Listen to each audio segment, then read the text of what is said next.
Bonjour à tous, et bienvenue dans ce webinaire consacré à l'accompagnement des publics relevant du FLE.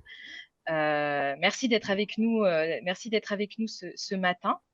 Donc, ce webinaire s'inscrit dans une série de webinaires intitulés Carnet de projets, dont le but est de découvrir les projets d'expérimentation menés dans le cadre du Pacte régional d'investissement dans les compétences. Alors, si vous ne connaissez pas le Pacte Auvergne-Rhône-Alpes d'investissement dans les compétences, il s'agit de la déclinaison régionale du PIC, donc, qui est qui est le plan d'investissement dans les compétences et qui est porté par le ministère du Travail. Donc, le PIC a pour objectif principal de remettre le pied à l'étrier de l'emploi aux jeunes et aux demandeurs d'emploi peu ou pas qualifiés, mais également de répondre aux besoins des métiers en tension et de contribuer à la transformation des compétences, notamment liées à la transition écologique et à la transformation numérique. Il comporte plusieurs axes d'action, notamment celui de transformer le système de formation par l'expérimentation. Et donc, les projets dont nous allons vous parler aujourd'hui s'inscrivent dans ce cadre. Donc, j'en profite pour vous indiquer que pour suivre toute l'actualité du pacte régional et découvrir les projets innovants et inspirants, vous pouvez rejoindre notre communauté régionale sur la plateforme La Place. Et je vous partagerai le lien d'inscription juste après dans le chat. Alors, je vais commencer par me présenter. Donc, moi, je suis Julie Trivier, je suis chargée de mission chez Via Compétences, qui est donc le CARIFOREF Auvergne-Rhône-Alpes. Et donc, je suis l'animatrice de la communauté que je viens d'évoquer sur la plateforme La Place. Je suis entourée aujourd'hui de deux intervenantes. Donc, tout d'abord, Juliette Decker. Bonjour Juliette, je vais vous laisser la parole pour vous présenter.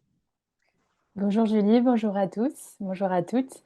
Je suis responsable du pôle institutions publiques chez Frelo, qui est une plateforme d'enseignement-apprentissage à destination des publics les plus précaires pour acquérir les compétences linguistiques qui sont nécessaires à leur insertion professionnelle.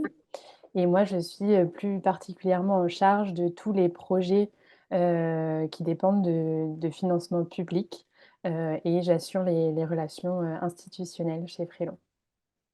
Merci Juliette. Donc, avec nous également Marjorie Besson. Bonjour Marjorie. Bonjour Même, Julie. même Pardon. chose, allez-y, présentez-vous. Bonjour Julie, bonjour tout le monde. Donc je suis Marjorie Besson, je suis chef de projet du programme Tisseurs d'avenir et également du programme Vitania à destination des déplacés d'Ukraine chez Weavers. Weavers est une association villeurbannaise qui existe depuis 2019 en tant qu'organisme de formation et on organise des modules de préformation pour accompagner des personnes exilées à l'emploi. On verra un peu plus tard les détails et les modalités de tout ça. Merci Marjorie. Donc, l'insertion professionnelle des personnes migrantes est un véritable enjeu à notre époque, et donc c'est aussi la raison d'être des projets que vous allez nous présenter toutes les deux aujourd'hui. Donc, tout d'abord, Tisseurs d'avenir, qui accompagne des jeunes exilés de leur formation à l'emploi, et Relier, qui propose une formation sociolinguistique reliant le projet professionnel des stagiaires et leurs besoins d'apprentissage linguistique. Donc, sans plus attendre, je vais laisser la parole à Juliette, qui va nous partager le projet, qui va nous présenter, pardon, le projet Relier. Ah, Juliette, on ne vous entend plus. Alors, est-ce qu'on a perdu Juliette? Est-ce que vous m'entendez? Oui, c'est bon. Pardon, j'avais pas bien réactivé mon son.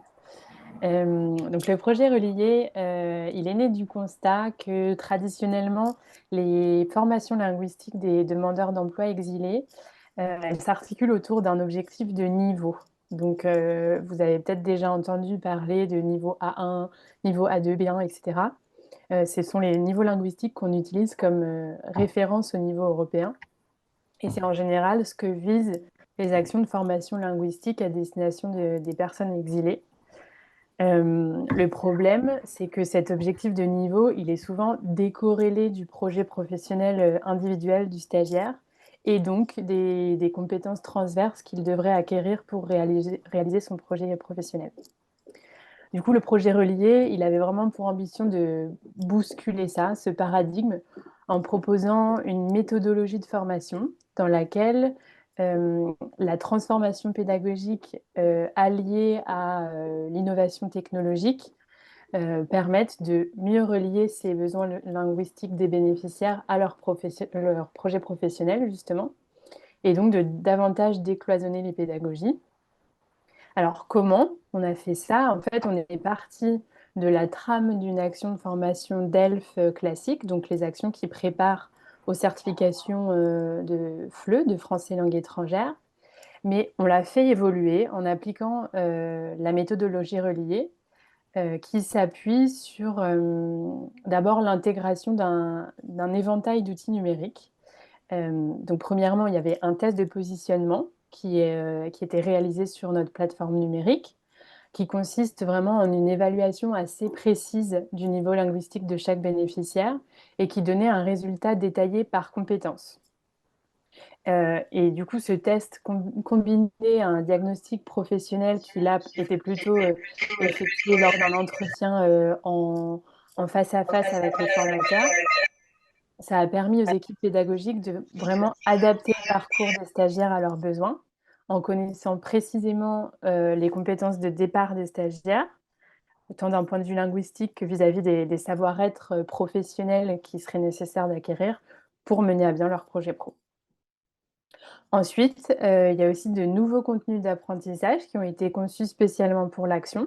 Donc en plus des contenus de FLE qu'on proposait déjà, on a mis au point des programmes de français professionnel, de français du numérique et des mathématiques pour venir vraiment étoffer les ressources pédagogiques, à disposition des formateurs, et surtout, permettre d'acquérir les savoir-être nécessaires à l'insertion professionnelle des stagiaires. Et enfin, l'innovation a résidé aussi dans la possibilité pour les formateurs d'assurer un vrai suivi individuel des acquisitions de chaque apprenant. Non seulement en proposant du contenu personnalisé à travailler en présentiel, à distance, accompagné ou en autonomie, ça c'est la flexibilité que propose la plateforme Frelo, mais aussi et surtout en utilisant une nouvelle fonctionnalité d'évaluation diagnostique et sommative. Donc, une évaluation diagnostique, ce sont des exercices qui permettent d'évaluer les acquis d'un apprenant sur une partie précise du référentiel de compétences avant d'aborder la notion en formation, en particulier sur les référentiels de français professionnel en l'occurrence. Et une évaluation sommative, c'est plutôt à l'issue de la formation pour valider l'apprentissage et donc assurer en continu, enfin plutôt au fur et à mesure de la formation, la concordance entre les niveaux linguistiques des stagiaires et enfin l'acquisition de leurs compétences et les objectifs professionnels. C'est vraiment des outils qui ont permis de mieux coller, donc aux objectifs des stagiaires et de parler d'individualisation, à proprement parler. On en parle beaucoup, c'est quelque chose qui, entre de plus en plus dans les cahiers des charges des formations, mais là, on est allé beaucoup plus loin dans la personnalisation des parcours, tant au niveau du groupe en lui-même que, au niveau individuel de chaque stagiaire. Et au-delà de l'innovation technologique, que je viens de vous présenter à travers ces outils, le dispositif a aussi tenu une promesse, d'aller plus loin dans ce qu'on appelle l'hybridité de la formation. Qu'est-ce qu'on entend par là? C'est vraiment, de le projet a contenu une dimension d'animation de la communauté de formateurs que Frelo a formé en continu à utiliser toutes les possibilités de la plateforme Frelo, mais aussi, de leur permettre d'échanger régulièrement sur, les bonnes pratiques, les contenus qui fonctionnaient bien, voilà, d'échanger sur ce qui permettait d'aller plus loin dans l'hybridité. Et on le verra un peu plus tard lorsqu'on va aborder les résultats obtenus plus précisément, mais on est parvenu à augmenter significativement le temps d'exposition à la langue, à travers un temps d'apprentissage en autonomie guidée sur la plateforme, qui a vraiment contribué à renforcer la qualité de formation qui était proposée. Ce projet, il a été mené en consortium entre donc l'entreprise Frelo, que je représente, et les 2 organismes de formation, Rennes Formation et Nepsod Evolution. Donc Frelo, c'est une start-up, comme je vous le disais, qui développe une plateforme d'enseignement-apprentissage, Afin de lever les barrières linguistiques à l'insertion professionnelle des plus précaires, on développe des contenus de FLE, mais aussi de français langue maternelle pour les personnes qui sont en situation d'illettrisme ou en besoin de remise à niveau en compétences de base. Et Rennes Formation et Nipsod Évolution sont deux OF qui ont porté l'action reliée sur le terrain, respectivement sur Lyon, le bassin lyonnais, et le bassin grenoblois, et plus particulièrement à Échirolles. C'était 2 partenaires de longue date avec qui Frello avait déjà l'habitude de travailler, et donc c'est tout naturellement que notre association s'est faite. Les Frello avaient plutôt l'expertise technologique et eux, l'expertise pédagogique. C'est vraiment des acteurs reconnus de la formation, de l'accompagnement de demandeurs d'emploi et de salariés, et donc on a souhaité ensemble, combler un manque et prendre le contre-pied de l'existant pour expérimenter et transformer la formation sur les territoires lyonnais et grenoblois. Merci Juliette. Je vais maintenant passer la parole à Marjorie pour nous présenter du coup le projet Tisseurs d'avenir. Donc le projet Tisseurs d'avenir est né d'un constat que 70% des personnes exilées, donc c'est-à-dire réfugiées, bénéficiaires de la protection internationale, 70% de ces personnes, dans la première année où ils étaient régularisés, n'avaient pas trouvé d'emploi. Donc, on s'est interrogé sur pourquoi ils ne trouvent pas d'emploi. En gros, le problème était l'apprentissage de la langue. Les personnes n'avaient pas forcément accès à des cours de langue facilement et pas forcément de réseau, ni local, ni professionnel, pour pouvoir trouver un emploi. Donc, Weavers a mis en place ce programme Tisseurs d'avenir où on s'adresse à des jeunes exilés entre 18 et 29 ans, donc des personnes toujours régularisées avec un titre de séjour et avec un partenariat qu'on monte avec des entreprises. Donc, ce sont des entreprises à chaque fois différentes dans des secteurs d'activité en tension. On monte un partenariat, on voit les besoins en recrutement et l'idée, c'est qu'après ces 15 semaines de préformation chez nous à Weavers, les personnes puissent basculer vers un CDD de plus de 6 mois ou un CDI. Toutes nos promotions sont sectorisées. On fait 4 promotions par an, donc ça correspond entre, on va dire, 45 et 50 apprenants par an formés chez Weavers. Et pendant ces 15 semaines de formation avant d'arriver à l'emploi, justement, il y a une grosse partie de français langue étrangère. Vous verrez, ça fera lien avec ce que disait Juliette tout à l'heure. On a une grosse partie français langue étrangère, français sur objectif spécifique, où vraiment on adapte l'apprentissage du français vers le vocabulaire de l'entreprise. Par exemple, là, récemment, on a travaillé avec les boulangeries, pâtisseries, l'atelier. Donc, on est parti sur le vocabulaire des outils qu'on pouvait trouver dans un atelier de boulangerie. On est parti aussi sur le nom des gâteaux pour les vendeuses, ce qui était quand même une partie plutôt sympathique. En tout cas, le français sur objectif spécifique a vraiment pour but d'être à chaque fois différent, à chaque promotion différente, selon l'entreprise avec laquelle on travaille. Durant ces 15 semaines au-delà du français, on propose aussi des modules d'employabilité pour préparer ces jeunes à aller vers l'emploi.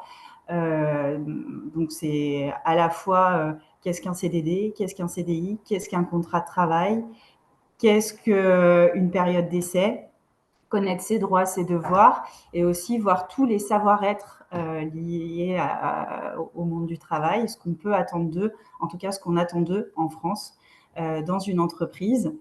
Il y a une partie aussi développement personnel pour apprendre à se connaître. Les jeunes exilés ont bien souvent connu des périodes d'exil longs, voire très longs, ou assez chaotiques. Et l'idée, c'est aussi de s'appuyer sur tout le courage qu'ils ont eu pendant leur parcours, de s'appuyer là-dessus et d'en faire une force et prendre conscience qu'en fait, on a des ressources très importantes en soi dont on n'avait jamais véritablement travaillé auparavant. Donc ça, c'est en cours de développement personnel. On a aussi un module sur le numérique parce qu'on s'est aperçu que les jeunes étaient plutôt à l'aise sur le smartphone. Ça dépend pourquoi, mais en tout cas, étaient plutôt à l'aise sur smartphone et moins sur PC. Donc là, on essaye d'introduire aussi dans le volet numérique les outils qu'ils vont avoir à utiliser s'ils ont une scanette, par exemple, dans leur futur emploi. L'entreprise nous montre un peu comment ça fonctionne, et ça, c'est des choses qu'on peut travailler dans le cadre du numérique. Autour de ces 15 semaines, on va créer une communauté d'apprenants.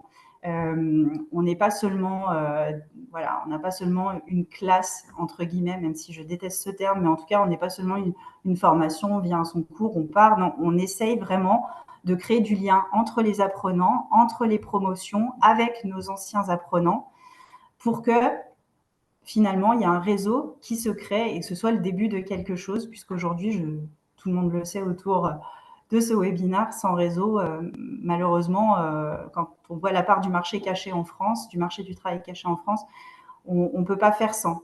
Donc, c'est une première étape pour créer son réseau. Toutes nos formations, qu'elles soient soit financées par la région, soit financées par Pôle emploi. Donc, région, c'est dans le cadre d'un pacte région pour l'emploi, ou Pôle emploi, c'est dans le cadre d'une POI ou POEC. Toutes ces modes de financement mettent le stagiaire en situation de stagiaire de la formation professionnelle. Ils sont tous rémunérés pendant les 15 semaines de préformation. Ils sont tous rémunérés et ça leur... voilà, on travaille aussi sur la gestion du budget en parallèle dans certains cours d'employabilité pour aussi apprendre à être autonome dans sa vie personnelle. Nous finissons chaque promotion par un bilan où nous invitons nos financeurs, nous invitons l'entreprise qui a proposé les postes et les apprenants. Et l'idée, c'est que ce bilan soit intégralement, on va dire à 80%, intégralement peut-être pas, mais à 80% présenté par les apprenants pour qu'ils puissent montrer en gros tout ce qu'ils ont pu apprendre, tout ce qu'ils ont pu faire pendant ces 15 semaines de préformation. Un petit détail, je n'ai pas précisé, pourquoi préformation et pas formation, c'est juste parce qu'on n'est pas certifiant et on n'est pas qualifiant. Notre module de 15 semaines, c'est juste avant l'emploi. Voilà, on n'a pas de diplôme. Alors, on distribue un diplôme, on va dire, symbolique aux apprenants à la fin, mais en tout cas, on n'est pas tenu à un référentiel officiel. Voilà ce que je peux vous dire déjà sur Tisseurs d'avenir. Merci Marjorie. Alors du coup, vous avez parlé effectivement de liens, donc ça va être le sujet de notre prochaine question. Donc comment Weaver et Frelo ont collaboré, puisque effectivement c'est un des sujets. Je vous laisse continuer sur cette thématique. Alors, effectivement, j'étais ravie de voir qu'on partageait ce webinaire avec Juliette, puisque nous, Frelo nous apporte quand même, nous a apporté quand même une grande souplesse dans l'apprentissage. Vraiment, les formateurs de français langue étrangère chez Weavers utilisent Frelo dans le cadre de Tisseurs d'avenir pour permettre à chaque apprenant au sein d'un même groupe de travailler sur des exercices qui reflètent leur niveau. Nous, on commence en général,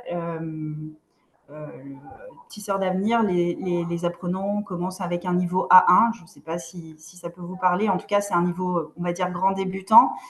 Parfois, on a des personnes qui sont en voie du A2, etc. Frelo nous permet de faire des groupes et de la différenciation pédagogique au sein même d'un même groupe. Donc ça, c'est vraiment chouette de pouvoir adapter, de pouvoir individualiser ces apprentissages-là.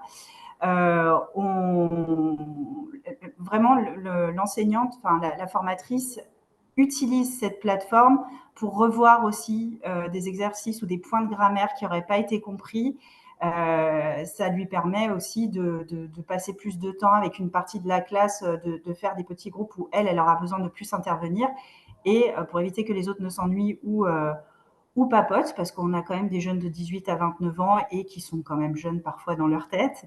Voilà, des exercices sur Frello, ça permet aussi d'avoir cette continuité et de permettre de continuer d'apprendre. Donc, il y a aussi le système, enfin Juliette peut en parler mieux que moi, il y a le professeur contrôle le nombre d'exercices qui a été fait, elle peut donner des devoirs. Souvent, c'est ce qui se passe. Elle donne des points, des devoirs, des points à revoir. Et au final, elle peut contrôler ensuite voilà, qui a fait quoi comme exercice et quels ont été surtout ses écueils et ce sur quoi il va falloir continuer à travailler sur les prochaines séances. Donc, c'est vraiment permettre de faire de l'individuel au sein du collectif. Et je sais que c'est quand même une grande mode, un grand effet de mode, mais je pense que c'est très important. C'est très important d'avoir ce levier-là au sein d'un groupe.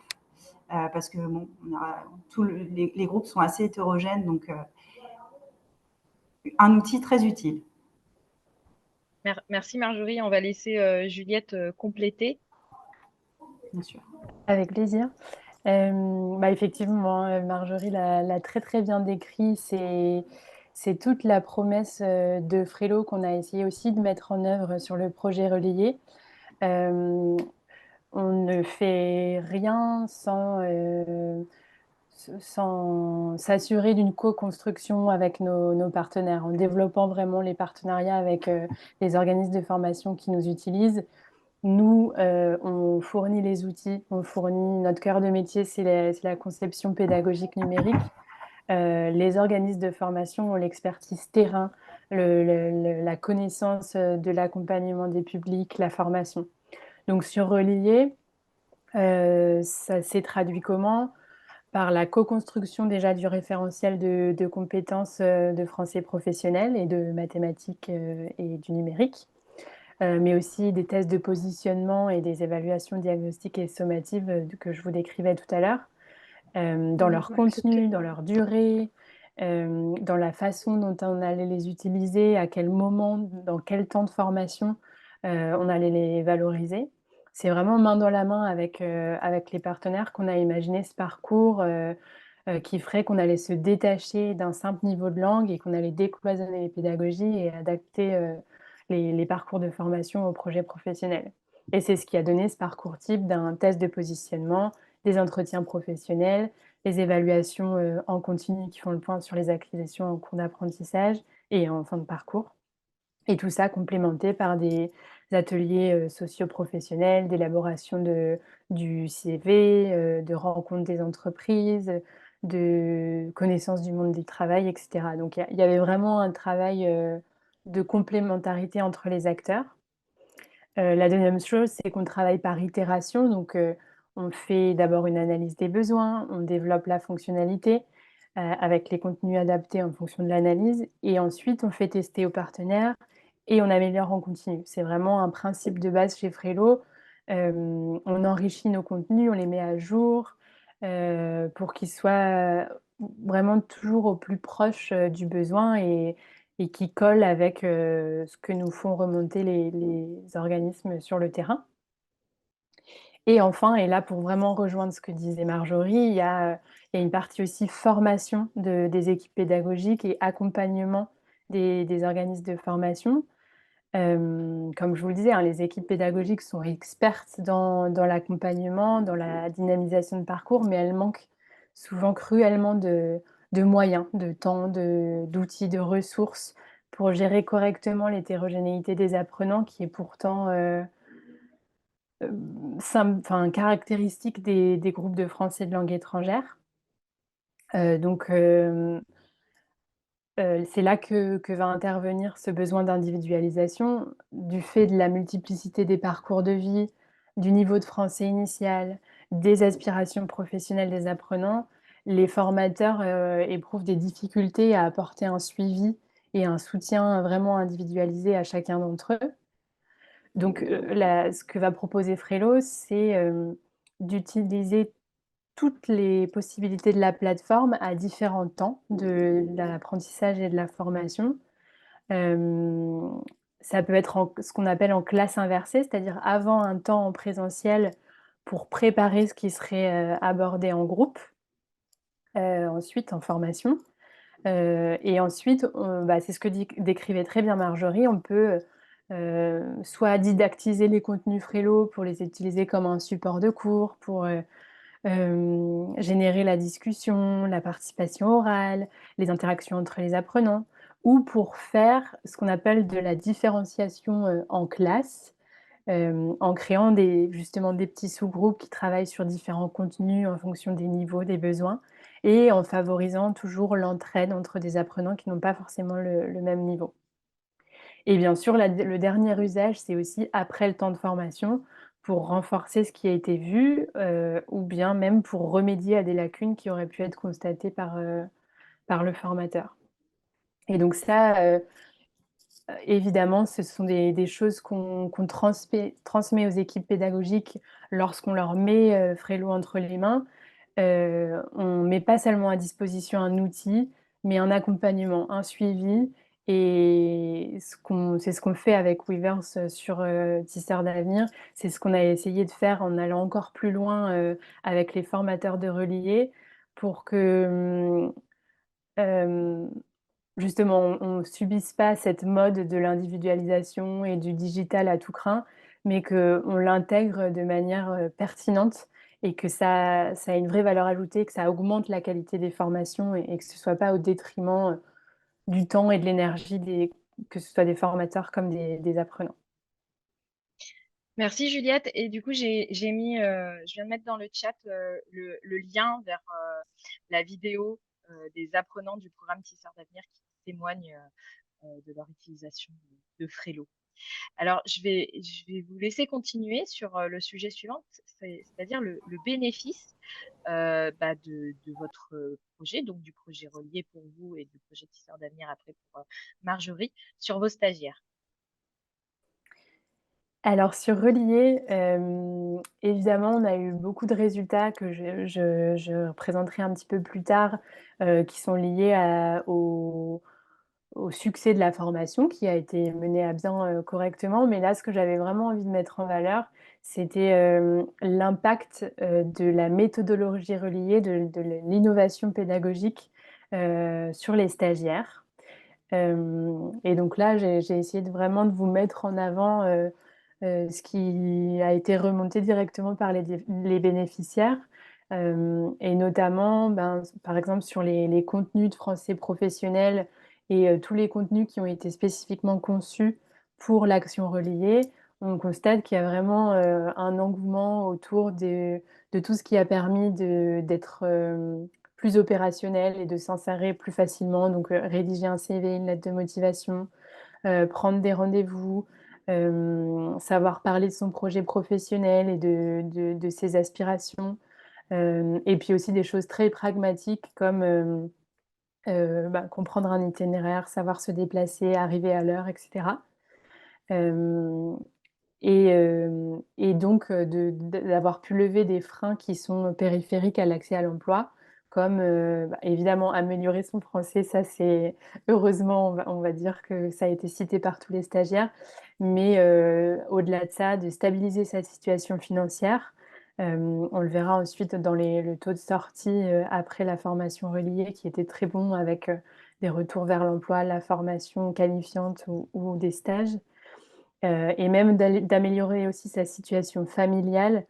Il me semble que Marjorie était à Lyon aussi. Voilà, il y a des parcours qui sont compliqués où en fait des actions comme ça, c'est pas simplement acquérir des compétences, c'est aussi rebondir, retrouver confiance en soi et permettre aux bénéficiaires de se sortir d'une situation qui était compliquée et de leur redonner des ailes, entre guillemets.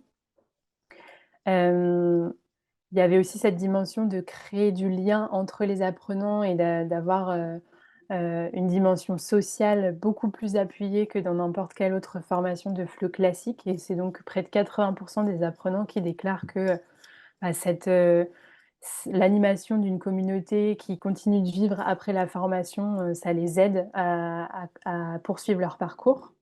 Hem, Évidemment, la solution technologique, j'en parlerai aussi un petit peu plus tard. J'ai vu qu'il y avait des questions sur la part d'hybridité. C'est quelque chose dont on est assez fiers parce que ça a vraiment permis d'augmenter le temps d'exposition à la langue et du coup d'aller plus loin dans l'apprentissage. Et on a quand même 100 de stagiaires qui sont, satisfaits du dispositif et qui le recommanderaient, vivement ou même, très vivement, à d'autres bénéficiaires. Donc, voilà, c'est vraiment, au-delà d'une action qui est réussie, d'une formation qui va jusqu'au bout, et d'un taux de participation qui est satisfaisant. C'est, un vrai impact, sur l'insertion sociale et professionnelle des stagiaires et leur, c'est ce parcours sans couture dont parle Pôle emploi, souvent, qui est mieux assuré, à travers des apprenants qui sont mieux responsabilisés et plus confiants dans l'avenir. Merci Juliette. On va passer à Tisseurs d'avenir pour le bénéfice sur les stagiaires.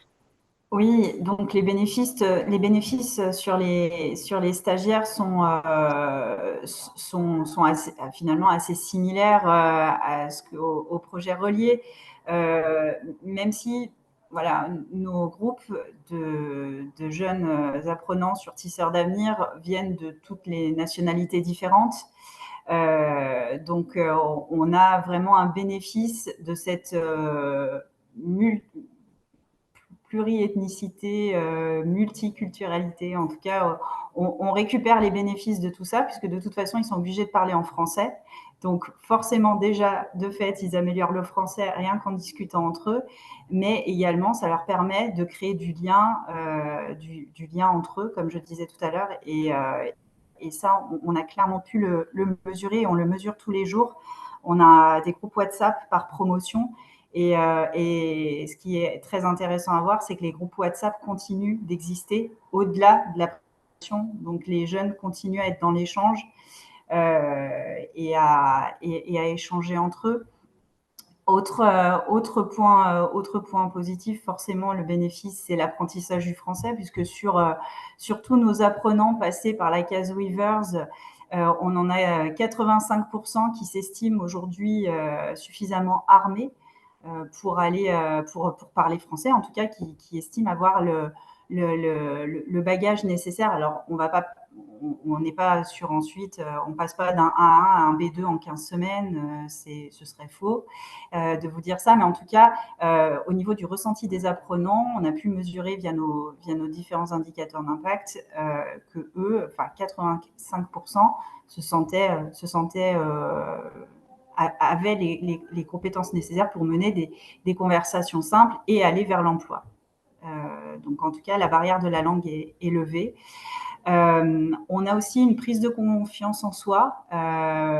Souvent, les apprenants nous disent qu'au moment du bilan, qu'ils sont désormais capables de parler devant des gens dans une langue qui n'est pas la leur. Ce qui est complètement impossible pour la plupart des apprenants dès le départ de la préformation. Donc, en 15 semaines, il y a quand même un certain nombre de progrès qui se passe à ce niveau-là. À noter aussi qu'on a quand même 100%, et ça c'est assez intéressant, 100% des apprenants qui disent avoir un début de réseau en France. Donc ça peut être du réseau, ça peut être quelqu'un qui va m'aider si j'ai un souci par exemple au travail. Je ne sais pas trop comment faire sur un problème RH, etc. La personne sait qu'elle peut compter sur quelqu'un en France qu'elle a croisé pendant sa préformation, que ce soit Weavers ou à l'extérieur, parce qu'on fait quand même venir des partenaires de l'extérieur tout au long des 15 semaines. Et donc, ça, c'est intéressant de voir que tous les apprenants savent se saisir, en tout cas, de ce qu'on leur propose pour créer leur propre réseau.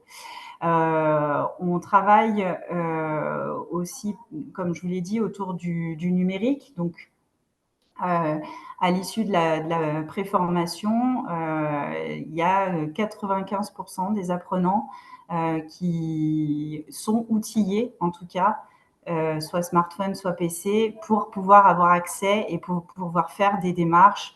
Ça peut être des démarches CAF, ça peut être des démarches de logement, ça peut être, et en tout cas, qui savent utiliser suffisamment le numérique, les outils numériques pour aller faire ces démarches. Voilà. Bon, merci Marjorie. Alors du coup, on va terminer rapidement sur les résultats et les bonnes pratiques que vous retenez chacune de vos différentes expérimentations. On va commencer avec Tisseurs d'avenir. Alors, sur Tisseurs d'avenir, donc nous, on a pris les chiffres au 1er janvier 2022. On a formé 88 personnes depuis le 1er janvier 2022. Et on a un taux de sortie positive avec les préformations. Là, j'ai inclus les chiffres avec les préformations qui sont arrivées là pendant ce premier semestre 2023. Quand on dit sortie positive, c'est 65 personnes en emploi, CDD plus de 6 mois ou CDI à la fin de la préformation. 95% des apprenants sont globalement satisfaits de leur préformation. Et on a 80% des personnes qui finalisent leur parcours. C'est-à-dire 80% des personnes qui font leurs 15 semaines de préformation sans problème. On a assez peu de départs finalement pendant ces 15 semaines-là. On arrive quand même à accrocher au maximum les jeunes.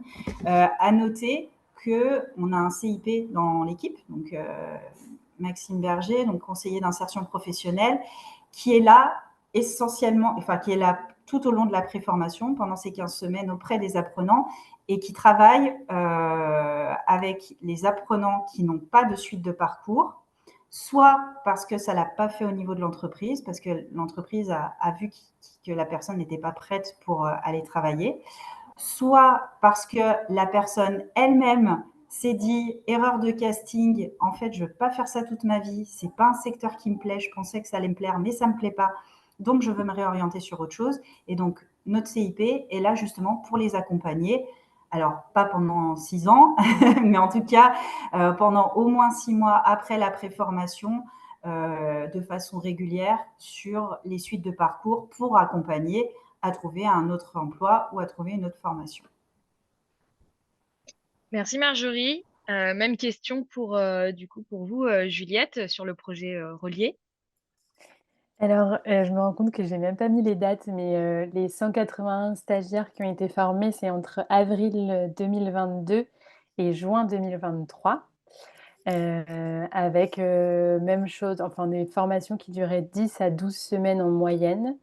Et donc 280 heures de formation sans la période de stage, avec un taux de participation de 96%, dont on est très fiers aussi, surtout que les 4% restants, parfois, c'est des retours à l'emploi ou des retours à la formation ou des mobilités géographiques, donc très peu d'abandon en soi.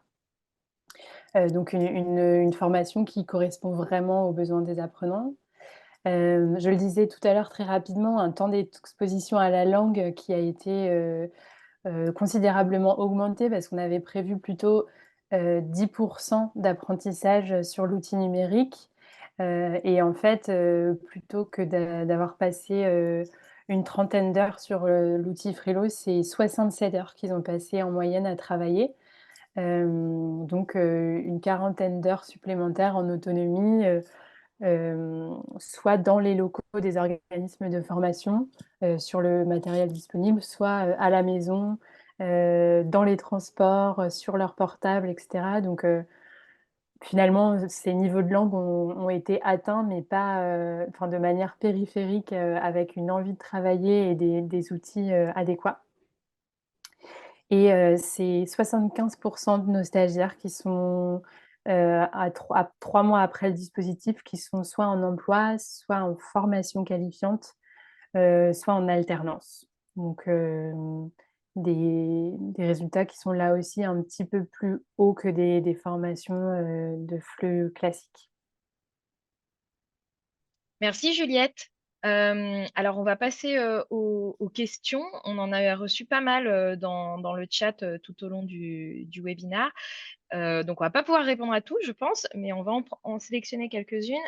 Alors tout d'abord, nous avons, Yolande, qui nous demande: «Est-ce que les stagiaires peuvent avoir quand même une reconnaissance de niveau linguistique?» Hem, alors souvent dans le dispositif relié, il y avait, tout de même comme on se basait sur, les actions de DELF, classiques, il y avait tout de même l'objectif de passer les certifications à la fin. Donc la formation ne consistait pas réellement à travailler, entre guillemets «bachoter» la certification, mais c'était souvent, l'issue quand même, pour, une bonne partie des stagiaires. Hem et sinon, au-delà de ça, il y avait la possibilité aussi de repasser les tests de positionnement linguistique qui avaient été passés en début de formation pour pouvoir attester d'un niveau, même si là, c'est pas un diplôme, mais au moins les stagiaires avaient une idée de leur positionnement. C'était soit l'un, soit l'autre, du côté de relié. OK, et du côté de Tisseurs d'avenir? Alors, nous, il n'y a pas vraiment de reconnaissance. La seule chose que je peux vous dire, c'est les formatrices FLE font passer des tests à l'entrée et à la fin de la préformation pour voir l'évolution des personnes. Et à la fin, on leur fait une attestation en attestant qu'elles ont un niveau A2, B1, plus rarement, mais en tout cas qu'elles ont rejoint le niveau A2. Après, on fait la distinction entre l'écrit, l'oral et la lecture. Mais voilà, il n'y a pas vraiment de certification ou de reconnaissance officielle, on va dire, de ce niveau-là, si ce n'est la prof de français qui fait cette évaluation. OK, merci. Alors une question de Corinne Fontanier qui, nous demande: «Avez-vous en amont de la mise en place des POEI et POEC des entreprises qui se sont engagées avec des promesses d'embauche?» Oui, tout à fait. Tout à fait. C'est le but. En gros, quand on lance une promotion, la première chose qu'on fait en tant que chef de projet, on regarde quelles sont les entreprises qui pourraient avoir des besoins en recrutement et qui seraient ouvertes à ce dispositif. J'en ai assez peu parlé parce que c'était, enfin voilà, j'en ai assez peu parlé pendant la présentation, mais on travaille beaucoup sur le recrutement inclusif avec les entreprises. Elles savent que si elles font appel à nous, elles vont nous confier leur recrutement et on va leur apporter une solution différente, innovante, certes, mais ça, voilà, ça présuppose qu'elles s'engagent non seulement en termes, on va dire, éthiques avec nous, mais elles s'engagent aussi à la fin à donner de l'emploi à nos apprenants. Et c'est écrit et c'est officiel, voilà. Merci Marjorie. Une question de Anne-Séverine Marthe qui nous demande: «Quelle est la proportion de présentiel autonomie dans la formation et quel matériel utilisent des stagiaires pour les devoirs, ordinateur ou smartphone?» Alors nous, on est 100% présentiel. Quand on utilise Frelo, c'est en cours avec le prof de français qui fait des sous-groupes. Donc tout est en présentiel, on ne fait pas de distanciel. Par exemple, il n'y a pas une journée où ils vont faire que du Frelo à la maison. Ça n'existe pas. Pour créer du lien, il faut se voir, il faut se parler. C'est pas devant un écran qu'on le fait. Enfin voilà, aujourd'hui c'est un peu exceptionnel. Mais bon, bref, en tout cas, nous, c'est pas du tout la philosophie de Weavers, donc c'est tout en présentiel. Et ils sont tous équipés de téléphones portables ou beaucoup plus rarement de PC. Mais ils ont à peu près tous un téléphone portable qu'ils savent plus ou moins utiliser en formation et qu'on utilise pour les devoirs Frelo à la maison, par exemple. OK, merci. Et est-ce que les dispositifs du coup reliés et tisseurs d'avenir vont être étendus à d'autres territoires? Juliette, vous prenez la main? Oui, pas de problème. Allez-y. Pour l'instant, c'est pas, prévu. Le dispositif relié a pris fin là, en juin 2023 et c'était vraiment lié à un financement PIC, comme l'expliquait Julie. Après, l'idée, c'est de capitaliser sur cette expérimentation. Il y a un rapport d'impact aussi qui va sortir avec un livre blanc. Et les projections sont éventuellement proposer des actions un peu différentes de ce qui existe aujourd'hui en faisant des consortiums à nouveau avec d'autres organismes de formation, que ce soit en Rhône-Alpes ou ailleurs, pour répondre aux appels d'offres et voilà, proposer des formations qui vont plus loin dans la qualité pédagogique, mais ce sera plutôt sous forme de réponse à appel d'offres publics que sur des budgets d'expérimentation. Ok. Et du côté de Weavers, on est déjà présent à Annecy et Grenoble. Donc Grenoble depuis le début de l'année. Là, on lance la deuxième promotion. Annecy depuis un petit peu plus longtemps sur un autre programme qui s'appelle Tissu solidaire, qui est de la remobilisation de personnes au RSA. Et notre grand projet serait d'aller un petit peu plus au sud, de sortir de la région Auvergne-Rhône-Alpes avec un projet d'essaimage du côté de Marseille pour 2024. Croisons les doigts. Parfait. Eh ben, merci, merci à toutes les deux. On va s'arrêter là parce que c'est 11h46, donc on arrive à la fin de notre webinaire. Donc, je vous rappelle, n'hésitez pas à nous rejoindre sur la plateforme La Place pour suivre toute l'actualité des projets qui sont financés dans le cadre du pacte et bien sûr pour découvrir aussi des projets, s'inspirer des autres expérimentations. Voilà, le but, c'est vraiment de capitaliser et d'essaimer toutes les bonnes pratiques qui sont mises en œuvre dans le cadre de ces expérimentations.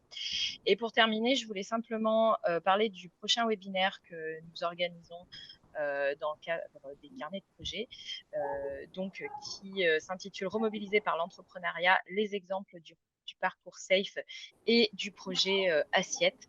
Et je vous mets tout de suite le lien d'inscription dans le chat. Voilà, merci à tous de nous avoir suivis. Merci Juliette, merci Marjorie d'avoir présenté vos projets et d'avoir été présente ce matin. Merci Julie. Merci et à très bientôt pour un prochain webinaire. Bonne journée.